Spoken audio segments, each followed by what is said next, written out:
1 2 3 আসসালামু আলাইকুম ওয়া রাহমাতুল্লাহ। আচ্ছা, আমরা আমার পেজের আজকে 3 মাস পূর্তি উপলক্ষে 3 মাস পূর্ণ হলো আজকে মাসের 10 তারিখ, জুলাই মাসের 10 তারিখ আমার 3 মাস পূর্ণ হলো আমার পেজের বয়স। এর মধ্যে আপনার বর্তমানে ফলোয়ার সংখ্যা দাঁড়াইছে আপনার 1890। আর মোট আপনার ওয়াচ টাইম দাঁড়াইছে প্রায় সাড়ে 38,000।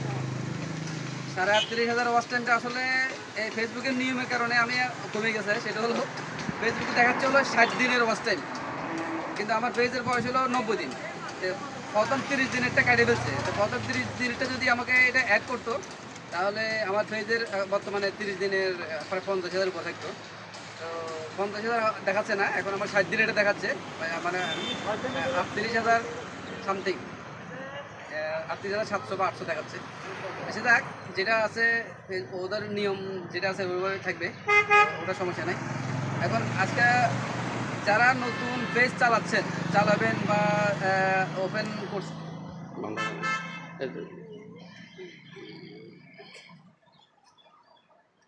যারা নতুন করে পেজ চালাচ্ছেন তাদের উদ্দেশ্যে কিছু বক্তব্য, কিছু কথা বা কিছু বর্তমানে 20টা আইন করা আছে ফেসবুকের। যারা মনিটাইজেশন জন্য চেষ্টা করতেছেন ফেসবুকে, তাদের উদ্দেশ্যে কিছু বলা। যারা বড় কন্টেন্ট ক্রিয়েটর, যাদের লক্ষ লক্ষ ভিউ আছে, লক্ষ লক্ষ ফলোয়ার আছে, ওরা হয়তো আমার কথা শুনবে না। কিন্তু যারা নতুন ক্রিয়েটর, যারা আপনারা যারা ফেসবুক নতুন করে ওপেন করছেন, যাদের হয়তো 1,000 2,000 বা 5,000 এখনো ফলোয়ার হয় নাই, তাদের উদ্দেশ্যে কথা বলছি। আপনারা একটু কথাগুলো শুনবেন। এ, আপনার আপনার টার্গেট হলো আপনাকে মনিটাইজেশন পাইতে হবে।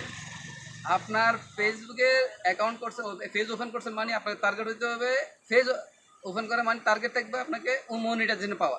মনিটাইজেশন পাইতে গেলে আপনাকে অনেকগুলো কাজ করা যাবে না, আর অনেকগুলো কাজ করলে আপনার মনিটাইজেশন পাবেন না।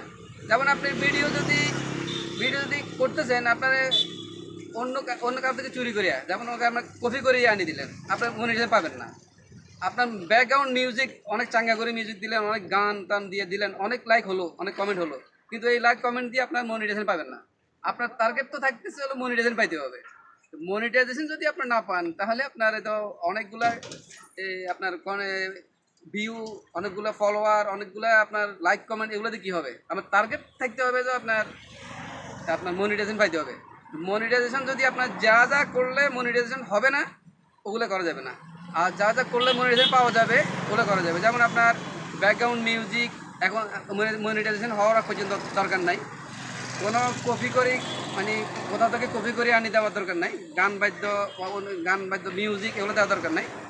আপনার কাছে কি আছে, মানে আপনি কি বলতে পারতেছেন, আপনার কাছে কি পাওয়ার আছে, ফেসবুক ওটাই দেখতে চায়। ওটা যদি হয় তাহলে আপনার ওটা অনুমোদন পাবেন। এখন আপনার অনুমোদনের জন্য আপনার যা যা করণীয় সেটা করবেন। যেটা করলে অনুমোদন পাবেন না ওটা করে দৌড়াদৌড়ি করে কষ্ট করে লাভ নেই। আপনার এখন আমার ফেসবুকের আমার পেজের মেয়াদ 3 মাস পূর্ণ হয়েছে, তো সেটা আমার অভিজ্ঞতা থেকে বলছি। আপনারা যারা পেজ চালাচ্ছেন, যে কাজগুলো করলে পেজ অনুমোদন পাবে না, আপনারা যত চেষ্টা করেন না কেন, আপনার ভিউ, লাইক, কমেন্ট হাজার হাজার হবে, এই অনেকগুলো দিয়ে আপনার কাজটা নেই। আপনার টার্গেট তো হবে আপনাকে মনিটাইজেশন পাইতে হবে। মনিটাইজেশন পাওয়ার জন্য যা যা করণীয় আপনাকে ওইভাবে চলতে হবে। আর যেটা করলে কমে পাবে না ওটা থেকে দূরে দেখতে হবে। কপি করা যাবে না, একদম বারবারই আমরা পারবো বলতেছি। কপি করবেন না, মিউজিক দিবেন না, আপনার পার্সোনাল যেটা যা বলতে পারেন, আপনি ক্যামেরার সামনে এসে যা যা করতে পারেন, যা যা জানেন, যা যা বলতে পারেন, ওইটাই আপনাকে করতে হবে মনিটাইজেশন পাইতে হলে। আর যদি মনিটাইজেশন পাইতে না চান তাহলে ইচ্ছা মতো করেন, সমস্যা নেই। তো আমার বক্তব্য এটাই যে আপনারা মনিটাইজেশনের জন্য চেষ্টা করুন। টার্গেট একটাই, মনিটাইজেশন পাইতে হবে, ফেসবুক থেকে টাকা ইনকাম করতে হবে, এটা তাদের একটা অপশন। আর যা যা করার জন্য যা যা করণীয় তাদের করতে হবে, যেটা করার দরকার নাই ওটা করবেন না। সবাইকে ধন্যবাদ। আসসালামু আলাইকুম।